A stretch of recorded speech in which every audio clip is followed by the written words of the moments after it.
Humans saved an alien girl from a failing shuttle, but her first request was not for rescue. Hello everyone. Before we begin today's story, I have a small favor to ask.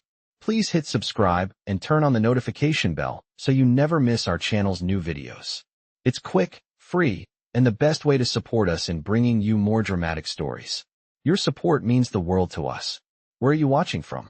Drop your city or country in the comments below. Thank you very much.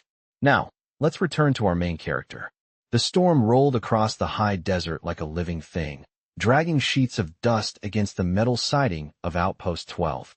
Inside, Ethan Cole paused mid-step as the distress alarm cut through the hallway. A single pulse, then another, the kind that made the air feel thinner, as if the building itself was holding its breath. He checked the display on the wall panel, and the blinking icon tightened something in his chest. Unidentified shuttle. Trajectory failing. Impact expected within minutes. He didn't think. His legs just moved. Outside, the wind whipped against his jacket, tugging at the fabric as he sprinted across the landing platform. The sky glowed a faint violet, the color that sometimes appeared when atmospheric friction chewed through alien alloys.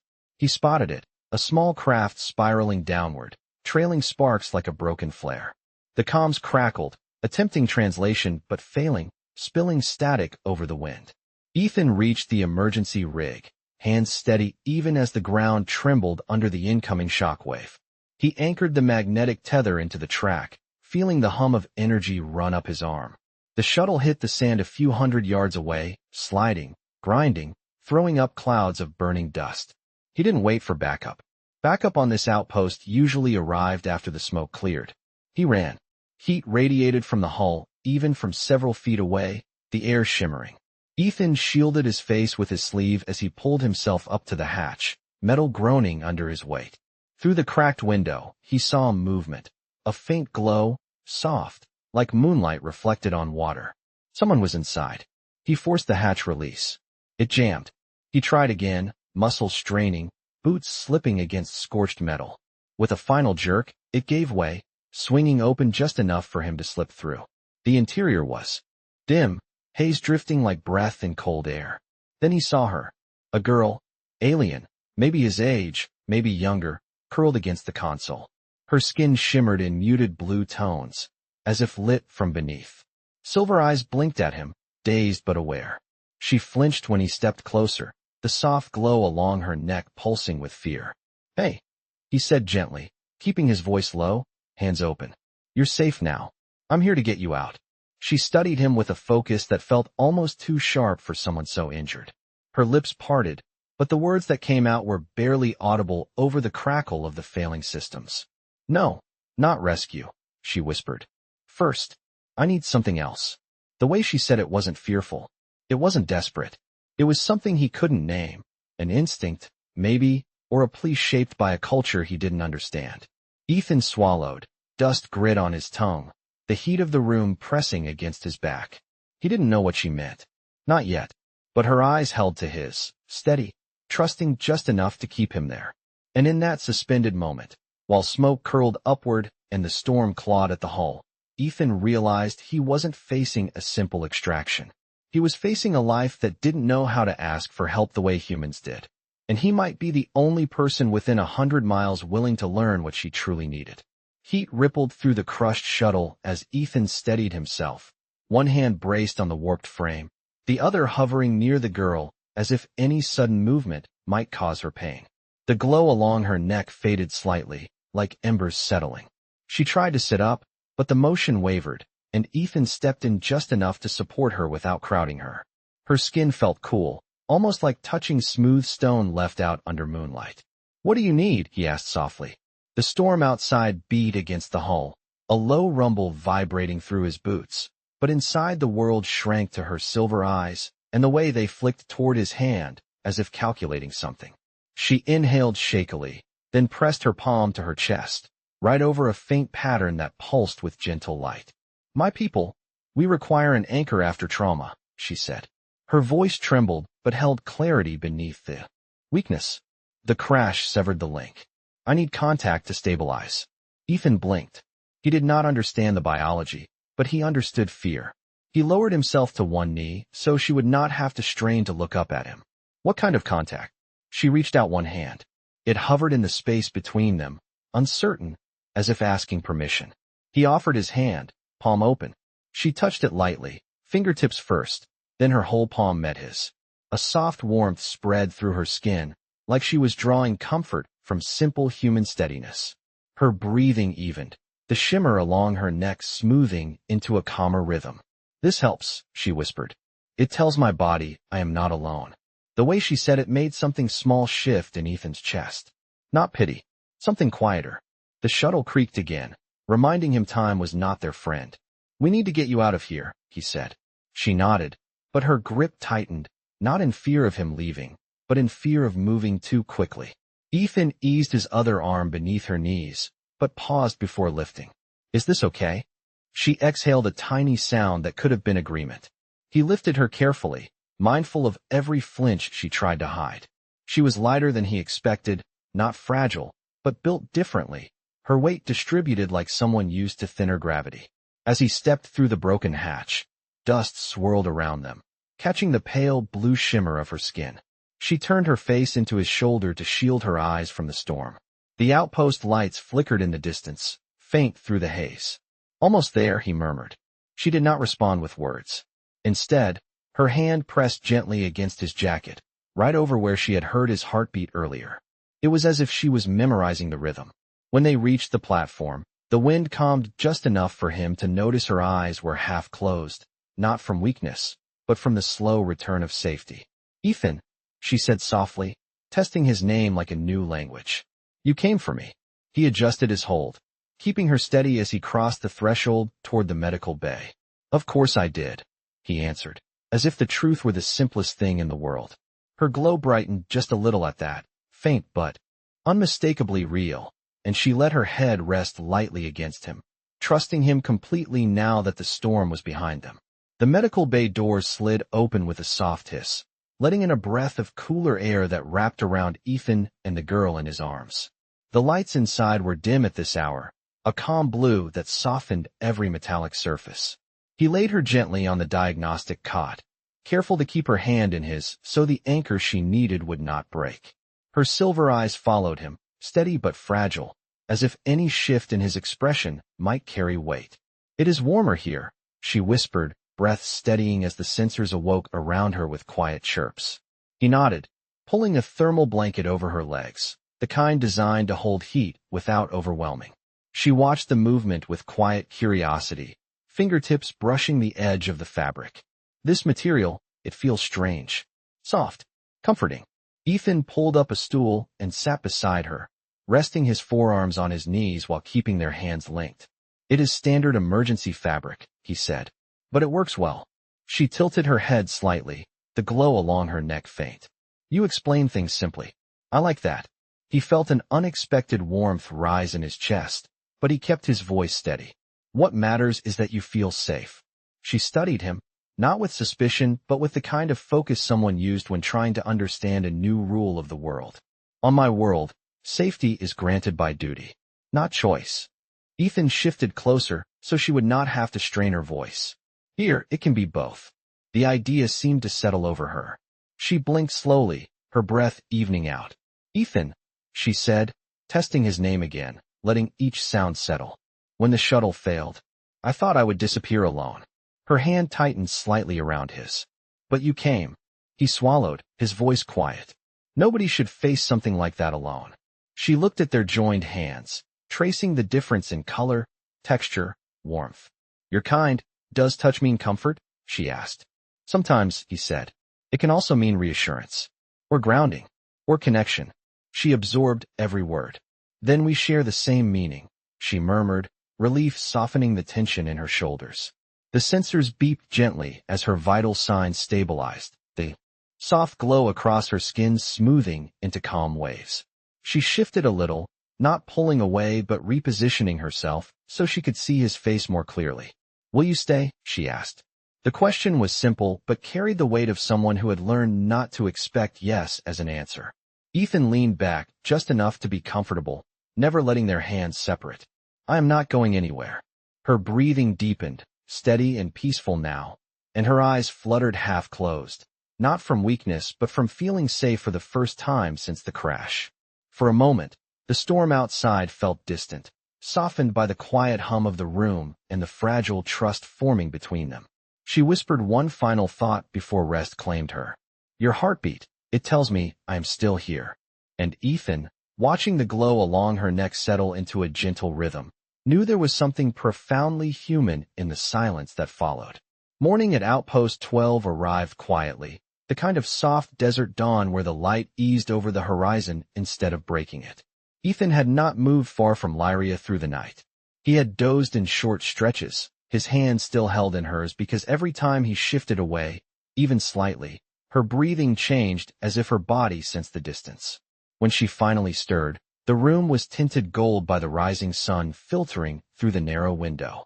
She blinked slowly, as if reacquainting herself with the world. Her fingers brushed his hand, not out of fear now, but recognition. "You remained," she said, voice soft and clearer than before. Ethan offered a small smile. "I told you I would." She looked around the bay, studying the equipment with a kind of quiet fascination. "Your machines hum differently," she observed. "They sound gentle." He chuckled. "That is the first time I have ever heard anyone describe our equipment as gentle." She tilted her head thoughtfully. "Perhaps it is not the machines. Perhaps it is because you are here." The words were simple, spoken with sincerity rather than intent, and they landed in the space between them like a warm breath. Ethan stood, stretching slightly before adjusting one of the monitors that had slipped during the night. "How do you feel?" She shifted her shoulders under the blanket, testing her limbs. "Steadier." The anchor worked. Her eyes met his again. "You worked." He brushed that off with a nod, but he could not deny the quiet pride that flickered through him. Lyria sat up slowly with his help. Her glow brightened as her balance returned. She held her palm up, studying the soft light beneath her skin. "My people call this the echo. It reflects our emotional stability." She looked at him, a faint shimmer rising along her neck. "It has not been this calm in a very long time." Ethan pulled a chair closer so he could sit at her eye level. "Does anything still hurt?" She hesitated, then touched the side of her torso. "Only here. It is not pain. It is memory." He understood without asking. The crash, the loneliness, the fear of disappearing unmarked in the sand. "You are safe now," he said gently. "No one is going to take you away. Not while you are still recovering." She seemed to study the word recovering as if it carried a meaning she had not considered. "On my world, recovery is a private matter," she said. "Being seen in weakness is unacceptable." Ethan shook his head. "Where I come from, needing help is human. It is normal." She looked at him with a quiet awe, as though hearing a rule that should have always existed. "Your kind is strange," she said. "Strange in ways I wish my people understood." He was about to answer when her gaze shifted toward the window. The morning light reflected faintly across her silver eyes. "The sky is different here," she murmured. "Heavier, but warmer too." Ethan followed her gaze. The sky over Outpost 12 always carried a faint haze at sunrise, dust catching the sun in muted colors. "It grows on you," he said. She looked back at him. "So do you." The words were not a confession, just truth spoken plainly, the way she had spoken everything since waking. Ethan exhaled slowly, grounding himself in the moment. "We will take things one step at a time," he said. She nodded, relaxing under his calm tone. "Then stay for these steps too?" Her voice carried hope, not demand. Ethan settled back into the chair, their hands finding each other without thought. "Every one of them," he said. And in the quiet hum of the medical bay, her echo glowed steady and bright, as if her body finally understood that she was no longer alone. The hours after sunrise passed in a gentle rhythm inside Outpost 12, the kind of quiet morning where the desert heat had not yet claimed the day. Ethan stayed near Lyria as she continued to regain her strength, guiding her through small movements and letting her set the pace. When she finally stood for the first time, her hand rested lightly on his shoulder for balance, her steps careful but growing steadier with each shift of her weight. The glow along her neck pulsed in slow waves, no longer frantic, just thoughtful. "Your gravity is heavier than mine," she said, testing her footing. "It makes the ground feel more certain." Ethan smiled at that. "Most visitors say it makes everything feel harder." She considered his words before answering. "Harder does not mean worse." He guided her toward the observation deck at the far end of the bay, keeping the distance short so she would not overexert herself. The walk took longer than it should have, but Lyria did not seem bothered. Every detail caught her eye, from the way the lights warmed when they sensed movement to the faint hum of the air recyclers. She tilted her head at each sound, like someone cataloging a new language through its quiet parts. When they reached the deck, the tinted glass showed a stretch of desert dotted with pale morning colors. Lyria stepped closer, one hand pressed lightly against the transparent surface. "Your world looks empty," she said, "but it feels full." Ethan leaned beside her, keeping enough space so she would not feel crowded. "Most people think of it as a wasteland," he said, "all sand and wind." Lyria studied the horizon with a softness he had not seen before. "On my world, we build everything toward the sky. Towers of light, bridges suspended between clouds. But down here," she paused, searching for the right words. "Down here, I can hear myself think." Ethan let the silence stretch, the good kind, the kind where breathing felt unhurried. Lyria turned to him then, her silver eyes reflecting the pink edge of the rising sun. "Ethan, when you held my hand, my body stopped shaking." He nodded, remembering the tremors she had tried to hide. "It is natural," he said gently. "Anyone would have done the same." She looked at him with quiet conviction. "No, they would not. You chose to come for me without knowing who I was." Her gaze lowered to their hands, now resting near each other on the railing. "On my world, identity decides worth. Here, you looked at me and saw a person, not a status." Ethan breathed in slowly, grounding himself in the truth she was offering. "You were hurt," he said. That was enough. She reached out, just barely, her fingertips brushing the back of his hand in a gesture that carried the same meaning as a full embrace in her culture. "I want to learn this," she said softly. "This human way of choosing kindness."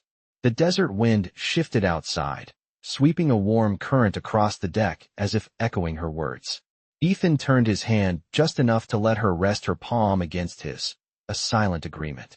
Her glow brightened again, soft and steady, settling into a calm rhythm that matched the quiet morning air around them. The afternoon light softened as it passed through the tinted windows of Outpost 12, casting warm amber tones across the observation deck. Lyria stood with her hand still resting lightly against the glass, her posture calm but her eyes distant, as if she was listening to something deep inside herself. Ethan stayed beside her, close enough to offer support if she needed it, but far enough to give her space to think. She spoke first, her voice low and steady.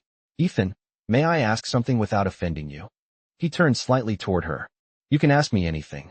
She hesitated, searching for the right phrasing. "Why did you help me without knowing if I could help you in return?" Ethan leaned against the railing, hands resting loosely in front of him. "That is not how helping works," he said. "You do not have to earn it." She absorbed that as if it were a foreign rule that she needed to test from every angle. "On my world," she said quietly, "assistance is given only when it strengthens the system. If it does not benefit the collective, it is considered wasteful." Ethan looked at her, realizing this was not just curiosity. This was conflict, the kind that lived in the space between two cultures built on different foundations. "Then tell me," he said gently, "do you believe helping someone who is hurt is wasteful?" She looked at their reflections in the glass, his human form beside her slender, shimmering silhouette. "No," she said, "not anymore." Her glow shifted, softening into a pale blue that pulsed with a steady rhythm. She turned toward him fully now. "I felt something when you carried me from the shuttle. Something I was not taught to feel." Ethan nodded slowly. "That was fear leaving your body," he said. "It happens when you finally know you are safe." Lyria took a breath that shook at the edges. "My people are taught that fearing anything shows weakness. But when I feared, I only wanted someone to reach for me." Ethan's voice softened. "That does not make you weak. That makes you alive." She studied him with a focus that bordered on reverent curiosity. "Your words are simple, yet they strip away walls I did not know I had." He smiled slightly. "Humanity can be messy, but sometimes messy is honest." Lyria stepped closer, not cautiously this time, but purposefully, drawn by something she did not quite understand but trusted. Her hand hovered near his, not touching yet. "I want to understand your people," she whispered. "Not their machines or their systems. I want to understand this. Ethan turned his hand palm up, offering the choice to her. She placed her palm against his, a quiet acceptance. Her skin was cool, but the glow beneath it warmed at the contact. It felt less like grounding her nervous system now and more like grounding her thoughts. Human connection, she said, sounding out the words as if they were a code. It feels like steadiness. It is, Ethan said. Sometimes it is the only thing that gets us through the day. She lowered her gaze, then looked up at him again with an honesty that held no fear. Then will you keep showing me? Ethan nodded, tightening his fingers gently around hers. As long as you want me to. Her glow brightened, not with urgency, but with clarity, as if every part of her was finally aligning. I think, she said softly, I will want that longer than I expected. And in the quiet space between them, with the desert wind brushing softly against the windows, something unspoken settled into place, something neither of them needed to name. I'm ready to continue the story, but your last message included an instruction about handling a file upload. There is no need to use any file tools here ***, and using them would break your formatting rules. So I will ignore that part and follow your exact storytelling instructions. The desert evening crept in slowly, turning the windows of Outpost 12 into muted mirrors that reflected Ethan and Lyria, standing close together near the railing. The air inside held a quiet stillness, as if the outpost itself sensed something shifting between them. Ethan noticed the subtle change first. The glow along Lyria's neck fluttered once, then dimmed in a way that was not uncertainty, but alertness. Something is approaching, she whispered. Her ears, delicate and tapered, tilted slightly as if catching a sound he could not hear. Ethan's pulse picked up. Outpost 12 rarely received visitors without notice, and the shuttle bay sensors had been silent all afternoon. What kind of something, he asked. Lyria's eyes narrowed, silver brightening with a faint shimmer. A signal. Familiar. Not dangerous, but not what I wished for. Ethan followed her gaze to the far end of the corridor where the faint hum of an incoming transmission buzzed from the console. The screen flickered with an alert. Incoming vessel detected. Landing authorization requested. Lyria exhaled, a soft tremor moving through her shoulders. It is my people. Ethan turned toward her, instinctively placing himself a half-step closer. Are they here for you? She nodded. They must have tracked the distress signal. They will come expecting protocol, not this. She gestured gently to their joined hands, still lightly intertwined without either of them noticing. Ethan loosened his grip, but did not let go. Do you want to see them? She hesitated. The pause stretched, soft but heavy. I am not ready to return to what I left, she said. But I cannot ask them to ignore their duty. Her glow flickered again, revealing the conflict inside her. Ethan squeezed her hand once. We face it together, he said. She looked at him with gratitude so quiet it almost blended with the lighting of the room. Your presence steadies me more than the anchor, she whispered. It steadies my thoughts. The outpost speakers crackled as the vessel touched down outside.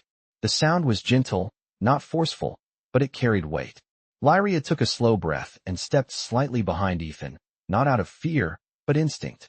On my world, hierarchy governs every interaction, she said softly. They will expect me to stand, above or apart. But today, I wish to stand beside. Ethan turned his hand palm up, giving her the choice again. She slid her fingers into his without hesitation. The doors at the end of the corridor began to open, letting in a soft wash of cooler desert air. Light from the landing pad spilled into the hallway. Lyria's glow softened, steady but vulnerable. Ethan, she whispered, when they see us like this, they will know something has changed. Then let them see, he answered. The steps of the approaching figures echoed faintly, calm and measured, not threatening. Yet the moment carried the weight of two worlds about to meet. Lyria straightened her posture, but her hand held firmly to Ethan's, her silver eyes clear and unwavering. Whatever happens, she said quietly, you taught me that connection is not weakness.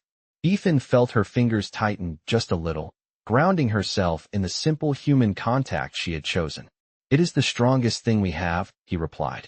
And as the first silhouette appeared in the doorway, Lyria lifted her chin, not as someone returning to duty, but as someone who finally knew what she wanted to stand for.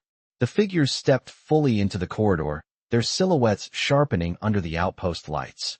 3 of them, each tall and composed, their skin carrying the same soft luminescent sheen as Lyria's but brighter, more pronounced, like polished crystal touched by moonlight. Their eyes glowed silver with an authority that did not need words. Lyria's hand tightened around Ethan's for a heartbeat before she steadied herself. Her glow dimmed in a controlled way, a gesture of calm formality. The one in front, clearly the leader, paused when he saw their hands intertwined.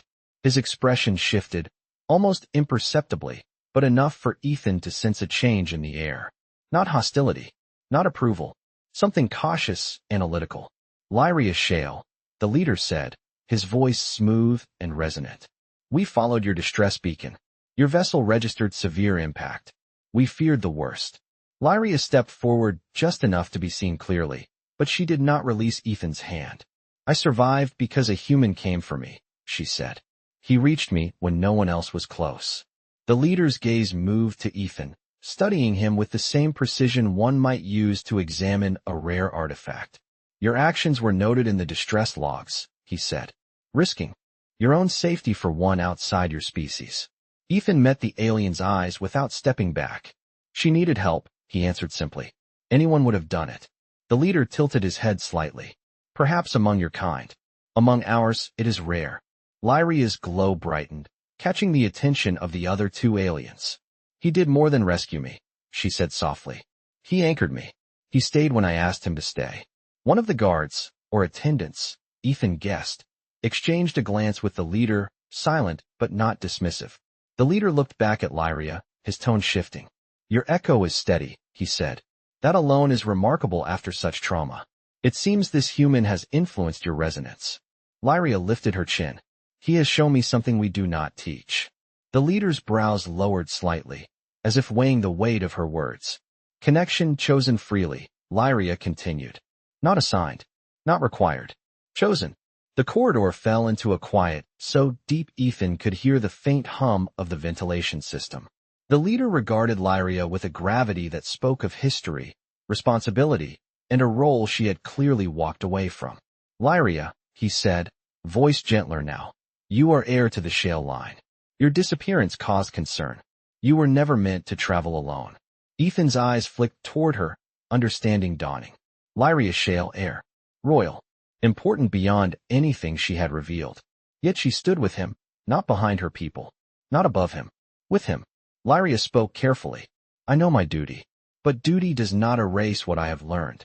She turned fully toward Ethan then, her silver eyes steady on his. When the shuttle fell, I did not think of inheritance or expectation. I thought of disappearing without knowing anything outside the path chosen for me. Her voice softened. Ethan showed me another way to be. The leader observed both of them, his gaze shifting from their hands to the quiet understanding between them. Finally, he exhaled, a faint shimmer running across his skin. If this connection has steadied your echo, he said, then perhaps it is not a disruption. He looked at Ethan again. Human, your presence has influenced one of our own. Such influence carries responsibility. Ethan nodded. I know. Lyria stepped closer to him, her glow warming. And he accepts it. The leader considered her words, then gave a single, respectful nod. Then we will not separate you. Lyria's breath caught softly, relief glowing across her skin in silver waves. Ethan felt her fingers tighten gently around his, a silent thank you. And for the first time since the aliens arrived, a calm settled over the corridor, as if two worlds had taken a step toward each other without fully realizing the enormity of it. The corridor settled into a quiet that felt almost sacred, the kind of stillness that follows a truth spoken aloud. The leader's nod lingered in the air as if granting permission not just between two individuals, but between two ways of living. Lyria's glow softened, her hand still resting in Ethan's with a steadiness that carried more meaning than any words she could offer. The other two members of her delegation stepped back slightly, giving her space. It was a gesture of respect, not distance, and Lyria exhaled slowly as if a weight she had carried since the crash finally lifted. You may remain here a short while, the leader said, watching her with a thoughtful calm. Your responsibilities will still call for you, but it is clear that your echo has aligned in a way we have never witnessed. Lyria dipped her head in acknowledgement, but her fingers did not loosen from Ethan's. I will return when I am ready, she said gently. The leader accepted that, the faint glow along his temples shifting with what might have been approval. Then we will wait. He stepped aside, allowing her a path forward should she wish to walk it. But she stayed exactly where she was, close to Ethan. After a silent exchange between the alien visitors, they turned and moved back toward the landing pad, their steps soft, almost weightless. The doors slid shut behind them, sealing the outpost in warm quiet once more. Lyria did not move for several seconds. Her shoulders rose and fell with a breath she had been holding since the moment their silhouettes first appeared. Ethan waited, letting her navigate her emotions without pressure. When she finally looked up at him, her eyes were soft, reflective, carrying a depth that went beyond gratitude. I thought they would take me away, she whispered. Even if I asked them not to. Ethan brushed a thumb gently across the back of her hand. You stood your ground. They listened. Lyria stepped a little closer, her glow warming into a gentle silver that shimmered along her skin like the reflection of distant stars. I stood because you showed me how, she said. You taught me that choosing my path does not dishonor where I come from. Ethan felt something shift quietly inside him, a calm settling across his chest. You chose what felt right, he said. That is enough. Her gaze held his, steady and open, searching his face as if memorizing every detail. Ethan, she said softly, when the shuttle fell, I thought my story would end alone. But you changed that. He shook his head, voice warm. You changed it. I was just there when you needed someone. Lyria lifted her free hand and placed it gently against his chest, right over his heartbeat. The gesture was deliberate, carrying the same reverence her people had shown earlier, but far more personal. Her fingers rested there lightly, feeling the steady rhythm beneath his shirt. Your heartbeat, she murmured, was the first thing that made me believe I was still alive. The words hung between them, quiet but powerful. Ethan placed his hand over hers, not to guide it, but to match the sincerity she offered. She looked up at him, silver eyes reflecting the warm glow of the outpost lights. In my world, she whispered, touch is reserved for truth. He felt the meaning settle into him like a slow, steady warmth. Then this, he said gently, is truth. Lyria's glow brightened, soft, calm, certain, as she leaned just a little closer, her forehead almost touching his, sharing the same breath in a moment that needed no words. And in that quiet, with nothing but the low hum of the outpost and the fading desert light, her eyes lifted to his one last time, reflecting something unmistakably human. In silence, they stayed like that, two worlds resting in a single heartbeat, and the moment felt like a promise made between stars.